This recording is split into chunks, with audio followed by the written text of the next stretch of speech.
Assalamualaikum warahmatullahi wabarakatuh. Kita melanjutkan kajian serial fikih kurban.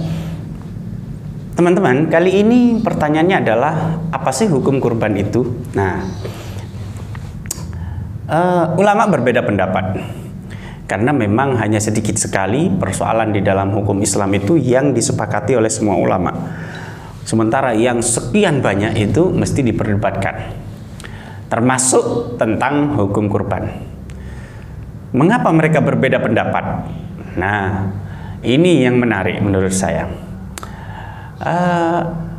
Pertanyaan ini sudah diulas oleh Imam Ibn Rushd di dalam kitabnya Bidayatul Mujtahid wa Nihayatul Muqtasid, di jilid pertama halaman 429. Itu yang terbitan Darul Ma'rifah Beirut tahun 1982. Saya perlu tegaskan ini sampai terbitan dan tahunnya karena Bidayatul Mujtahid itu ada yang dicetak menjadi 4 jilid, ada yang 2 jilid. Kebetulan yang saya sebutkan dari terbitan Darul Ma'rifah Beirut itu tadi, itu yang 2 jilid. Sehingga kalau Anda memiliki kitab yang Bidayatul Mujtahid yang 4 jilid, mungkin nanti ada di jilid ketiga ya, atau mungkin di jilid ketiga ya, atau di jilid kedua. Oke, apa kata Ibn Rushd? Kata Ibn Rushd ada 2 alasan. Ada 2 alasan mengapa ulama itu berbeda pendapat terkait hukum kurban. Yang pertama adalah karena ulama berbeda menafsiri tindakan Nabi, perbuatan Nabi. Apa itu perbuatan Nabi? Nabi sejak kurban disyariatkan di tahun kedua dari hijrah Nabi, persis seperti sholat id dan zakat fitrah itu di tahun kedua dari hijrahnya Nabi, Nabi sama sekali tidak pernah absen untuk berkurban setiap tahun. Sehingga kata sebagian ulama, Nabi 10 kali berkurban selama hidupnya hingga wafat, sejak tahun kedua dari hijrahnya Nabi itu. Nah, perbuatan Nabi yang dilakukan terus-menerus, kurban Nabi yang dilakukan terus-menerus setiap tahun dan tidak pernah absen, ini yang multitafsir. Kelompok pertama dari ulama mengatakan bahwa kalau begitu, karena Nabi tidak pernah meninggalkan dan selalu berkorban, maka maknanya adalah kurban itu hukumnya wajib. Oke. Tetapi ulama kelompok kedua membantah, dan ini mayoritas, lebih banyak. Kelompok kedua ini mengatakan, oh tidak demikian memaknai tindakan Nabi yang seperti itu. Tidak semua hal yang dilakukan Nabi terus-menerus dan tidak pernah ditinggalkan itu kemudian dimaknai wajib. Bisa jadi itu sunnah. Apa contohnya? Tahajud. Wa minal laili fatahajjad bihi nafilatan lak. Asa ayyab'asaka rabbuka maqaman mahmuda. Ini perintah untuk Nabi untuk bertahajud, dan ini menurut ulama tafsir, menurut para sahabat, ini tahajud wajib bagi Nabi Muhammad SAW. Tapi apakah bagi kita itu wajib? Tidak. Tahajud itu sunnah. Ya, tahajud itu hanya sunnah. Lah, oleh karena itu berarti ada kejadian-kejadian atau tindakan-tindakan perbuatan Nabi yang dilakukan secara konsisten, secara istiqomah, tidak pernah ditinggalkan, tetapi itu tidak berarti kemudian wajib dilakukan juga oleh umatnya. Itu hanya menunjukkan hukumnya bagi kita itu hanya sunnah, termasuk kurban. Ini kelompok yang kedua mengatakan seperti itu. Oke. Yang kedua, kata Ibn Rushd, perbedaan itu dikarenakan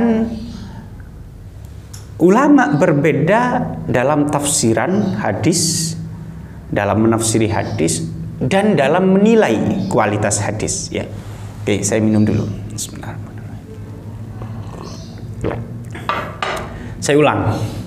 Yang kedua alasannya mengapa ulama berbeda pendapat, karena ulama berbeda menafsiri hadis tentang kurban yang sangat banyak sekali, bisa Anda temukan di Sahih Bukhari, Sahih Muslim, kemudian Sunan Abu Daud, Sunan Tirmidzi, Sunan Nasai, Sunan Ibnu Majah, dan Musnad Ahmad ya, atau di yang kitabnya Tabrani atau Imam Al-Baihaqi juga bisa. Itu banyak sekali hadis-hadis yang menjelaskan tentang kurban. Nah, ulama berbeda pendapat terkait status hadis. Apakah ini sahih, apakah ini dhaif, ataukah bahkan ini hoax, maudhu. Kemudian kalaupun itu sahih, maka ulama kemudian berbeda pendapat. Nah, walaupun ini sahih, tapi maknanya bagaimana? Tafsirannya berbeda-beda. Inilah yang ditengarai oleh Imam Ibn Rus yang menyebabkan perbedaan ulama. Oke, saya kasih beberapa contoh. Ya, beberapa saja, karena kalau terlalu banyak nanti jenuh. Menyesakkan kalau terlalu panjang itu videonya ya. Bagi yang mendengar begitu, bagi saya juga repot untuk menghafalnya. Oke. Yang pertama, hadis ini diriwayatkan di dalam Sunan Ibnu Majah nomor hadis 3123. Mohon maaf kalau misalkan salah, tapi setahu saya 3123. Nabi bersabda, "Man kana lahu sa'atun," barang siapa yang memiliki kelebihan harta, falam yudhahi, dan orang itu tidak berkorban, fala yaqrabanna musallana, maka sekali-kali jangan mendekati orang itu kepada tempat sholat kami. Wah, ulama kelompok pertama yang mengatakan yang tadi itu, sebagaimana yang tadi saya sampaikan, ulama kelompok pertama mengatakan makna hadis ini adalah kurban itu wajib. Kenapa? Sampai Nabi mengancam. Kalau mengancam itu kan berarti itu wajib, harus dilakukan. Barang siapa yang punya kemampuan untuk berkorban tapi dia tidak berkorban, maka jangan dekat-dekat dengan tempat sholat kami. Ancaman itu kan berarti menunjukkan bahwa kurban itu adalah sesuatu yang dahsyat, yang wajib. Ini tafsiran dari ulama pertama. Menariknya, kelompok yang kedua membantah hadis ini dengan hadis yang lain. Loh, tidak begitu bro, memaknai hadis yang pertama itu, hadis yang tentang jangan mendekat-dekat pada tempat sholat kami. Karena ada beberapa hadis yang redaksinya persis seperti ini. Oke, saya kasih contoh satu saja. Di dalam Sahih Muslim nomor hadis 853, Nabi bersabda, "Man akala hadhihi syajarah, man akala min hadhihi syajarah," barang siapa yang makan dari buah-buahan atau dari buah tanaman ini, yakni as-sauma, kata ulama ahli hadis, yang dimaksud Nabi itu adalah bawang merah ya. Fala yaqrabanna masjidana, maka jangan dekat-dekat dengan masjid kami. Kan sama kan redaksinya? Kalau Anda habis makan bawang merah, maka jangan dekat-dekat dengan masjid kami. Kalau Anda punya uang, punya kelebihan uang, punya kemampuan dan tidak berkorban, jangan dekat-dekat dengan tempat sholat kami atau dengan masjid kami. Kata ulama yang kedua, hadis yang menjelaskan tentang orang makan bawang lalu dilarang untuk pergi ke masjid, ini tidak berarti bahwa orang ini yang habis makan bawang ini wajib untuk tidak mendekati masjid, wajib untuk menjauhi masjid. Tidak. Boleh orang yang habis makan bawang ini pergi ke masjid dengan baunya yang semerbak dan menggoda orang untuk mencibir, untuk paling tidak negative thinking lah ya. Ini hukumnya hanya makruh. Orang yang punya bau badan itu kemudian dia pergi ke masjid dan mengganggu, tentu ya, mengganggu orang sekitar yang ada di masjid itu, mengganggu kehusuan dan seterusnya, itu hukumnya makruh dia pergi ke masjid, tidak sampai haram, atau dengan kata lain dia tidak sampai wajib untuk menjauhi masjid. Sehingga kalau pola dari redaksi hadis Nabi demikian ini bermakna makruh atau bermakna sunnah saja, tidak sampai wajib atau haram, maka tentu tentang kurban tadi juga harus diperlakukan seperti itu. Polanya harus sama.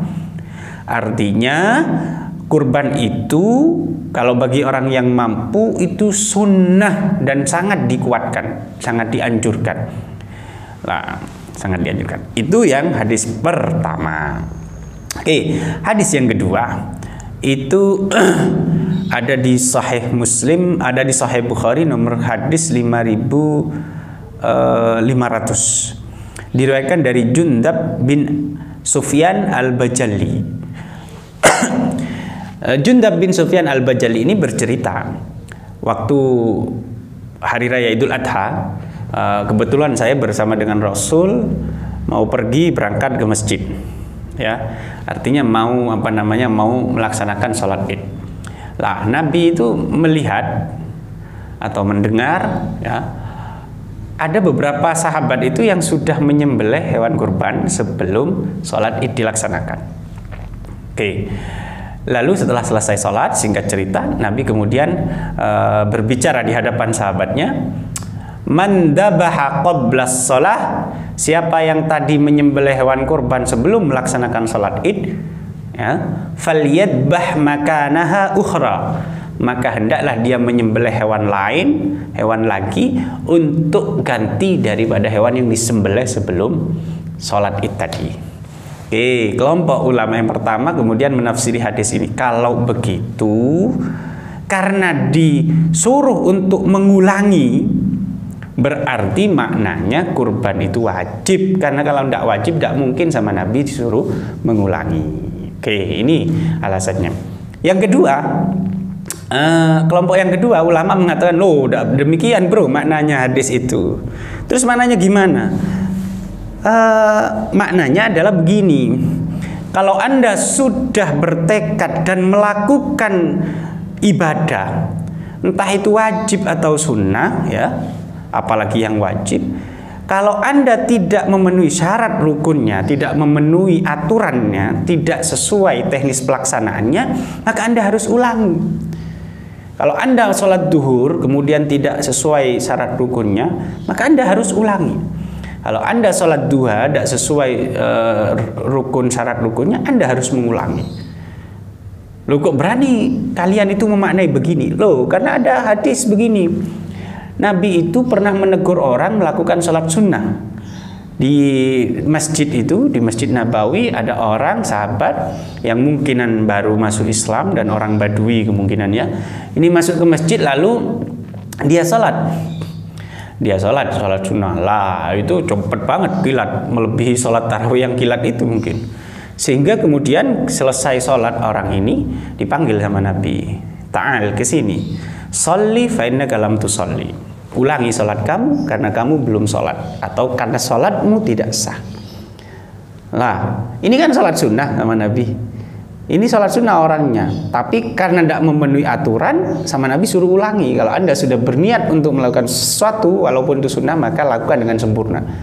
Itu makna hadis itu tadi. Jadi tidak lantas mengatakan bahwa hadis kurban itu hukumnya wajib, walaupun orang-orang di zaman Nabi itu disuruh mengulangi.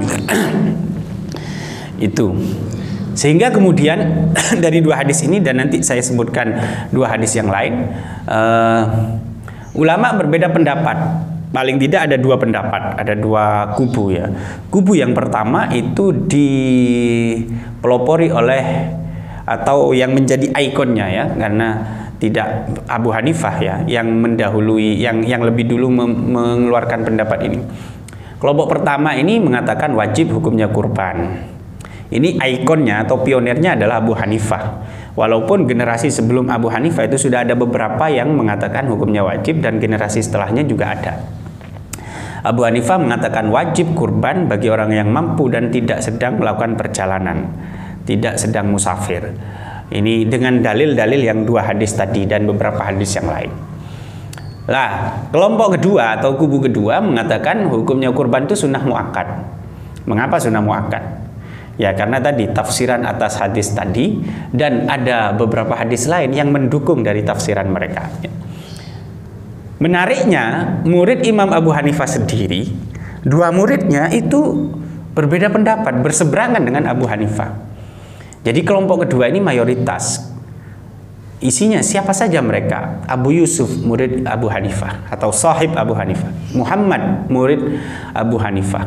Kemudian Imam Malik dan pengikutnya, ya, Imam Syafi'i pengikutnya dan pengikutnya, Imam Ahmad bin Hanbal dan pengikutnya, Imam Abu Daud Al-Zahiri dan pengikutnya.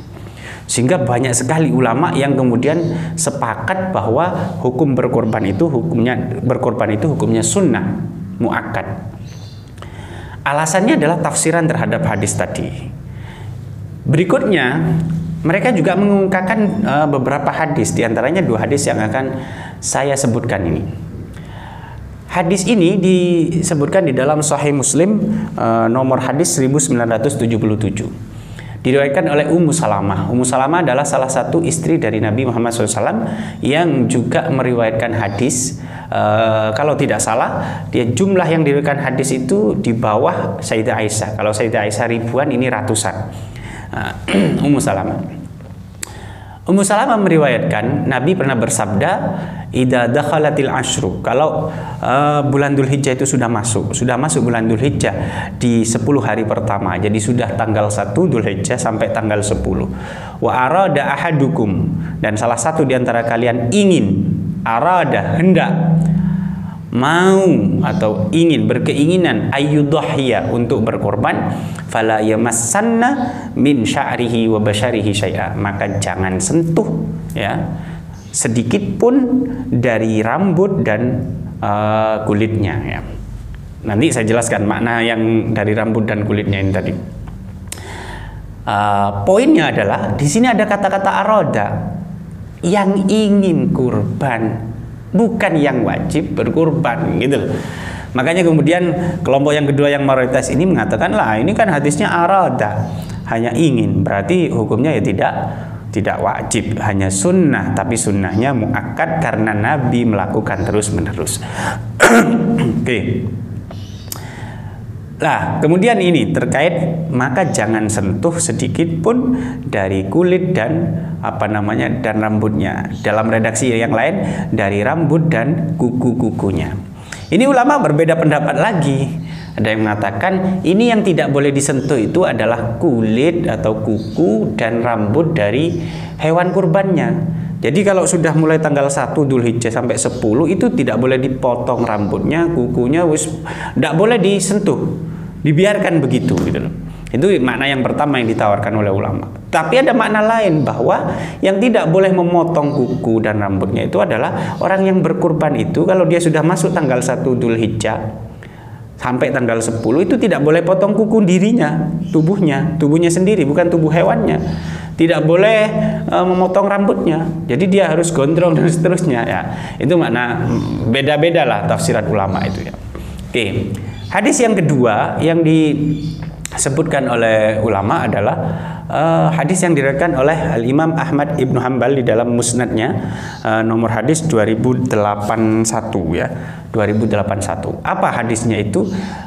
Nabi dengan tegas, dengan gamblang mengatakan, salasun hunna alayya faraid. Ada 3 hal yang ini bagi saya wajib hukumnya. Wa hunna lakum tatawwu, tetapi bagi kalian ini 3 hal ini hukumnya hanya sunnah. Apa itu? Al-witru, salat witir. Salat witir. Yang kedua, wan nahru. Di dalam surat Al-Kautsar, fasalli li rabbika wanhar, berkurbanlah. Wan nahru, dan berkurban. Wa salatud duha, dan salat duha. Ini wajib bagi Nabi tetapi sunnah bagi kita, bagi umatnya.